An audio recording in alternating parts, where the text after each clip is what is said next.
Press the button, my friend. The Out of Bounds Show is live from the Whiskey 61 Lounge in the Bank Plus studio. Check it out.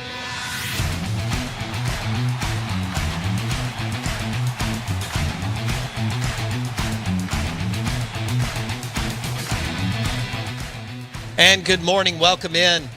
Big news. Big news for Who Dat Nation yesterday. Derek Carr will be their quarterback, and they're excited. As they should be.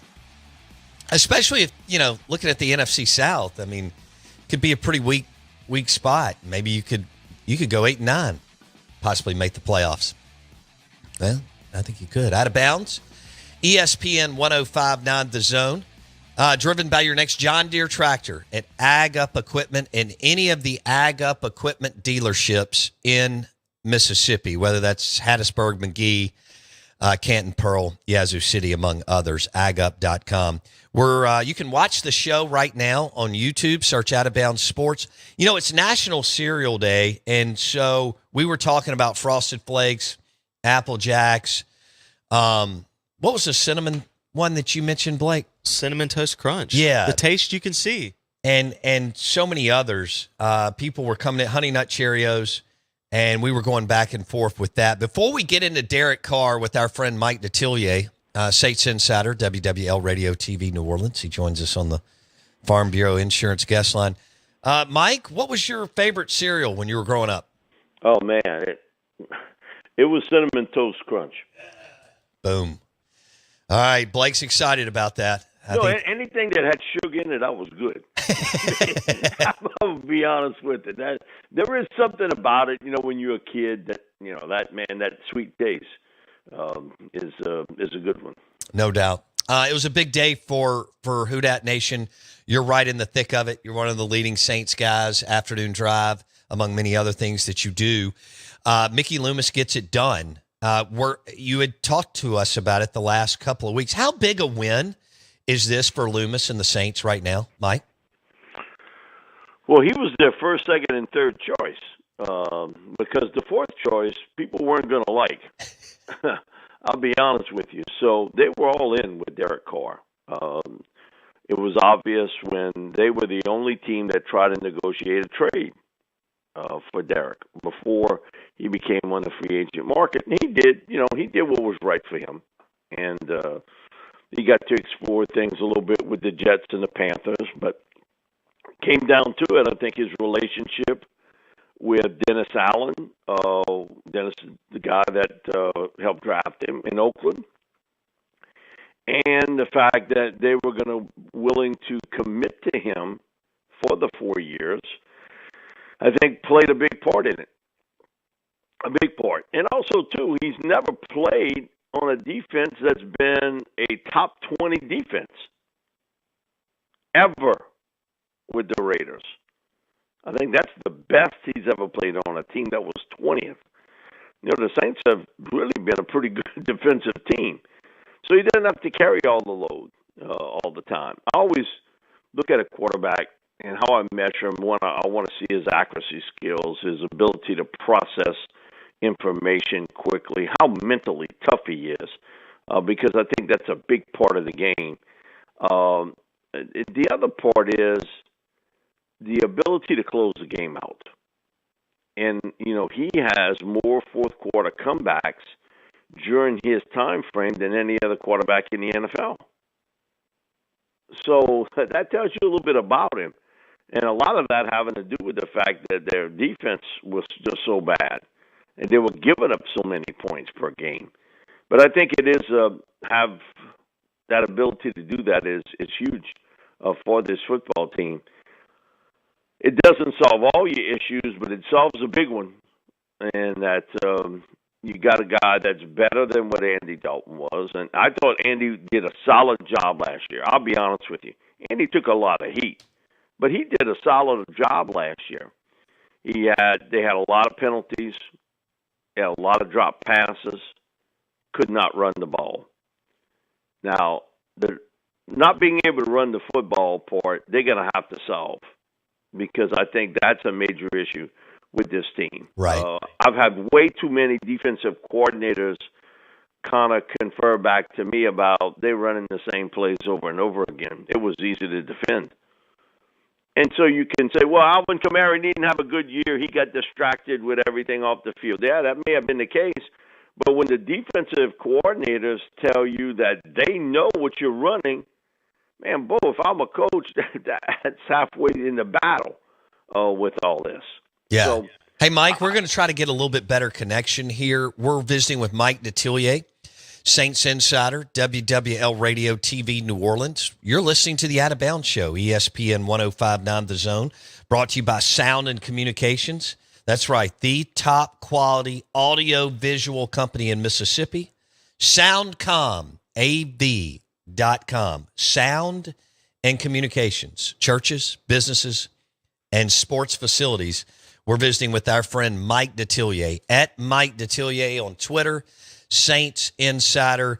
He's talking about running the football and taking some pressure off of Derek Carr. And I think where he's going is, how does that look with some of the trouble that Alvin Kamara is in, and what will Loomis and the crew do in the front office? Mike, what do you think will be their approach as far as trying to bump those running game numbers to help Derek Carr? Well, you got to get 2 new backs, because who knows when Kamara's going to come back. If it's going to be 6 games, 8 games, they got some people that feel he may miss the entire season. So you got to bring in 2 new backs. You have nothing in the backfield here. Mark Ingram, come on, he was in the winter years of his career last year. Now, Dwayne Washington's been a really good special teams player, but he's spent very little time as a runner or a receiver. And Eno Benjamin, we hear that all the time. Okay, Eno was cut by 2 different teams during the year, and you picked him up. They didn't think he was good enough for them. So you got to go out and you got to get a power back, and also you got to get a guy that can cut the edge and catch the ball coming out of the backfield. Bottom line, you need sure. It's plural at this stage. The running game, where you see a lot of leakages inside, is in the interior. And so you're going to have to make that decision with Andrus Peat, one way or another. And I think you got to bring yourself a tight end that can block. If not, you got problems. You saw that tight ends get beat regularly off the edge. So the running game, you can blame it on the running backs all you want. When you can take a team picture of the defense every time you pitch them the ball, that's not on the running back. So it is what it is. You're not one player away. Carr does help you, and he gives you the best quarterback as of today in the NFC South. That's not even a question mark. And to think about, when the season starts, in a 1-year time frame, the entire NFC South starting quarterbacks of 2022 will not be starting in 2023. Winston started in New Orleans. Baker Mayfield started in Cleveland. Marcus Mariota started with Atlanta. Tom Brady in Tampa. All gone pecan. Within a year, gone. So you got a big makeup of change here. And I think that's going to be the interest, too. What happens with Atlanta and Carolina? Carolina, to me, has the best roster in the NFC South, with the exception of the quarterback's position. And are they going to go with a young quarterback here? Atlanta, will they say, you know what? With all these moves, let's maybe make a move toward Lamar Jackson? Oh. Hey, Mike, what do you think about... If I'm Fontenot, that's what I do. If I'm Terry Fontenot, man, I'm on year 3. And my owner's been patient so far, but how much more? How much more? I mean, I got to make a move here. Yes. Okay, Mike, let's go back to Carolina. I actually think Matt Corral's good enough to play in the league, start in the league. And if he hadn't been hurt this year, he would have had an opportunity to play. Even if they pick a quarterback, especially an Anthony Richardson who's not ready and raw, if Corral is healthy, do you think he's got a legitimate shot to start at Carolina? I think he'd certainly be in the mix. I haven't seen enough of him at the pro level. It is a jump, and I liked him a lot as a college quarterback. He wasn't the biggest cat around, but he was tough. He can make the throws. He had some skills as a runner and extending plays, and he's accurate. Ole Miss saw the Jackson Dart. He can't hold his jockstrap as far as an accuracy guy throwing downfield. Now, he's a bigger guy, and he can run the ball, but as far as getting the ball downfield, man, Matt was really good at it. So, big question mark is where does Reich and because that's his specialty now at the quarterback spot, what does he do at that critical position? Because they just a couple players away. Defensively, man, they've got a lot of talent. And they would need another edge rusher opposite Brian Burns. On offense, naturally the quarterback spot, but you would need another receiver to help relieve a little bit of the pressure off of DJ Moore. But your offensive line's been rebuilt. You got a good running game. I like the scheme that they have. And, man, they brought in some really good coaches there with not only Frank Reich but also Jim Caldwell. So, yeah. That team is got a lot of pieces and a lot of young pieces. Man, you got to find that quarterback. You got to find that guy. And I don't know that he's on the roster today. And, again, you got an owner, okay. He was a little bit patient with the final coach. He was a little patient with him because he picked him. I'm not sure that Frank Reich was his choice.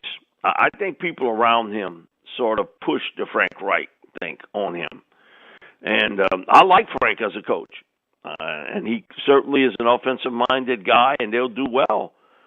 And you go back to the Colts, they knew how to run the football, which is right up the Forte alley for Carolina. Got to fix the quarterback position. Anthony Richardson's not going to fix it. No. He's not going to fix it.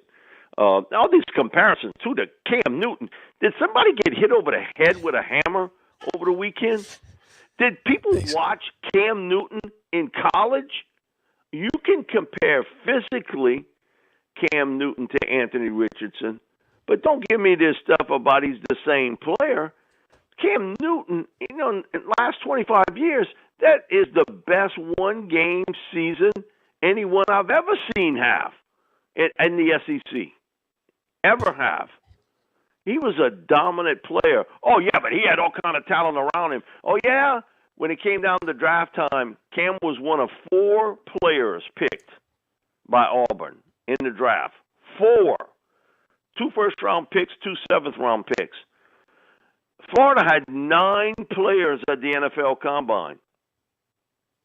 9. That's a lot more than 4. And then, well, maybe he wasn't coached well enough. Well, all I know is Mullen was there. Now, you've got a new coach. Again, he's the ultimate boom or bust type player in that he is immensely gifted athletically. But we knew that even going before the Combine, how talented he was. The big question mark is his consistency, his accuracy skills, his touch on throws, and the quick processing information. And that's why I think Bryce is so good. And you see it also, too, with C.J. Stroud, how quickly they process information out on the field. I think with Anthony, he is so physically gifted that, I'm going to make something happen.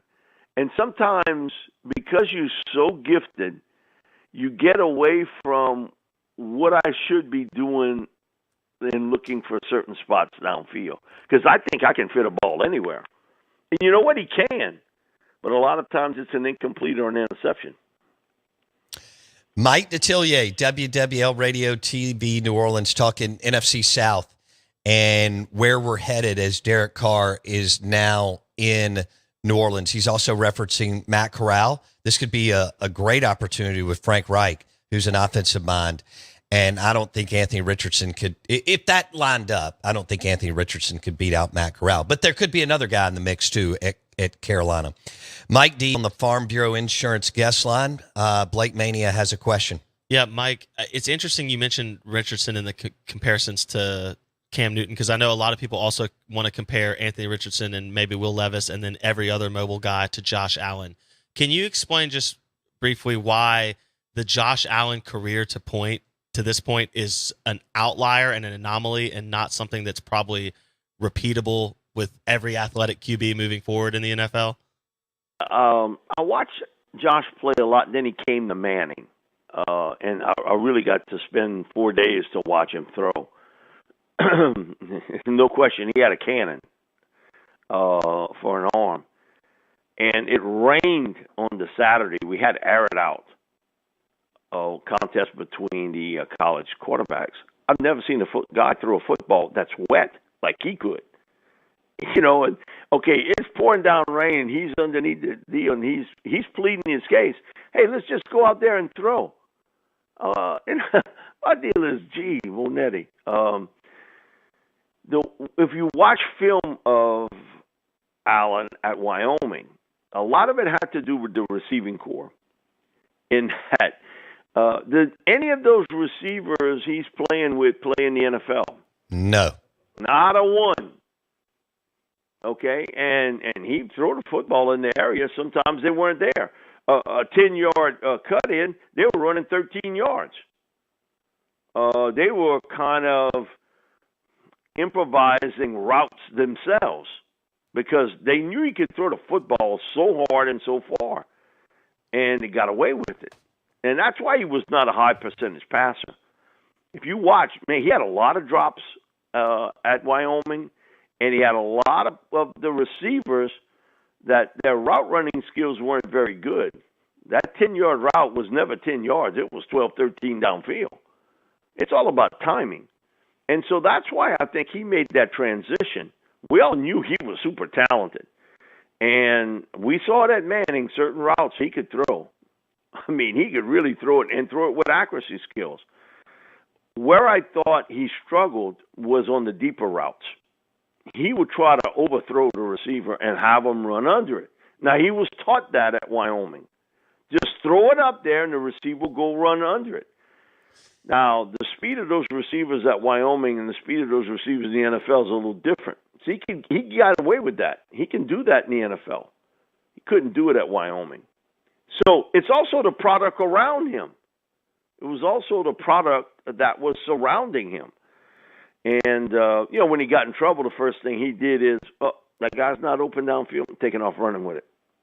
You get in the habit with it. Anthony does it too. That first guy's not there, I'm taking off running with it. Man, you got to break him of that. And I think Brian Dable, what he did with him, really, he took like the sander and kind of shaved off the rough edges of the game. Is another coach going to be like that with Anthony Richardson? Can he take that sander and sand off the rough parts of his game? You ain't got to worry about that with Bryce Young. I mean, it's a nip and a tuck with Bryce. And to be honest, C.J. Stroud is similar. He throws a nice football. It's touch. It's on time. At times at Ohio State, you wanted to just scream at him, hey, dude, take off running with it. He got an open field ahead of him. He sat in that pocket to the bitter end. I can't say that about Bryce. Bryce would take off, but Bryce is more of a scrambler than, say, a runner. With Anthony, I think it's product of the environment that he played in high school. Dan let him do a lot of things as a runner. And I thought last year he got a little better as the season went along with his reads and recognitions, but he still, was an awfully erratic passer. And he's going to need a guy that can really come in there and sand down some of the rough parts of his game. Josh Allen was lucky, and he'd be the first one to tell you what Brian Dable did with him. And did Josh look like a better player in 2022 or 2021? 21. There's a reason Brian wasn't there. wasn't in his ear, wasn't working with him on different things. So could it happen for Anthony? Yeah, maybe it could. And athletically, he's got everything you look for. Funny story at Manning. We all in the stands watching for air it out. And it takes a lot for 1,200, 1,300 kids to pay attention, because their mind's on 5,000 other things. Every time Anthony Richardson got up to throw, you'd see them kind of move up to the front of their seat to watch. It was like, whoa, that's the guy that can really throw it. Now, he was inaccurate. Half his throws, he wasn't close. But, man, he caught your attention because he was so athletic and such a cannon for an arm that everybody sort of wanted to watch. He catches your attention. So what happened at the Combine, no surprise to me. I saw the reaction of those kids. I'm talking about 15, 16, 17-year-olds. They all wanted to watch him. And it wasn't because he could throw the football with accuracy, skills, and touch. It was because he had that rifle. Because Bryce was almost like, give me the ball, I got it. Give me the ball, I got it. And he was accurate throwing the football. But, man, Anthony's got some stuff that will wow you in any type of workout. The big question is the comparisons to Cam Newton and Josh Allen athletically are there. But look what Cam did in college. And Josh didn't have that supporting cast at Wyoming. Didn't have it. And you telling me Florida don't have any talent? Is that what's the spin? That Florida's not a talented No, they had team? players. They had players. Come on, they got players. That to me, when I heard people say that to me was almost a mute button situation, because we know that he did have talent around him. It did not work for whatever reasons. It didn't work for Florida this year. But somebody's going to take a chance on him, and I'm talking about a top 10 pick. Somebody's going to take a chance. They're going to bet and kind of roll the dice. But it is the ultimate boom or bust situation. You didn't hear that about Josh Allen. Didn't hear it. That's a good point. Because most people knew what he was playing with at Wyoming. But Bo, I'll never forget, he threw, and I'm talking about it was raining in Thibodeau that day. He threw a wet football on a dart, on a straight line, like 65, 70 yards. And Archie and I look at one another, man, we ain't seen nothing like that. Not here, because it rains every once in a while here.